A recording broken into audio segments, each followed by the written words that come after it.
হঠাৎ করেই আমার বান্ধবী বলছে, চ তোকে আজকে পেঁয়াজ আদা রসুন ছাড়াই তোকে আজকে মাছ রান্না করে খাওয়াবো।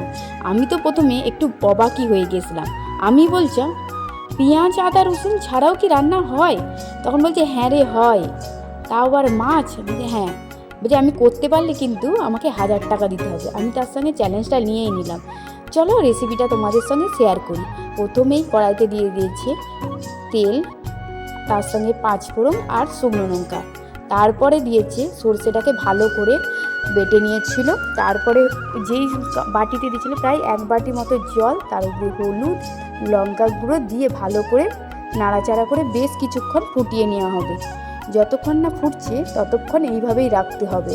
তারপর আরও একটু জল দিয়ে দিয়েছে, কারণ এরপরেই দেবে আমচুর। তোমরা অনেকেই জানো আমচুর, আমকে শুকনো করে রাখা হয়, সেটাকেই ভালো করে জলে গুলে দিয়েছে।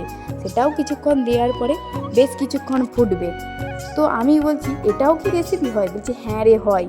এতে ভালো করে লবণ দিয়ে দিচ্ছি। অবশ্যই তোমরা লবণটাকে টেস্ট করে তোমাদের স্বাদ অনুযায়ী দেবে। আর আমরা 3 জনে খাবো বলে 3 পিস মাছ দিয়ে দিয়েছি। এইভাবেই মাছগুলো দিয়ে বেশ কিছুক্ষণ 2-3 মিনিটের মতো নাড়াচাড়া করব, আর তাহলেই রেডি। এবং তৈরি হয়ে গেল মাছের আমচুর দিয়ে টক। এবার তোমাদের কেমন লাগলো রেসিপিটা অবশ্যই কমেন্ট করে বলো। আমার বন্ধু তো জিতে গেল। তোমরাও তোমার বাড়ির আত্মীয় কাউকে খাইয়ে দেখাও। বাড়িতে যখন না থাকবে, কিছু না থাকবে, তখন এইভাবে একবার রেসিপিটা ট্রাই করে দাও। কেমন লাগলো জানিও অবশ্যই। আমার বন্ধুর জন্য একটা লাইক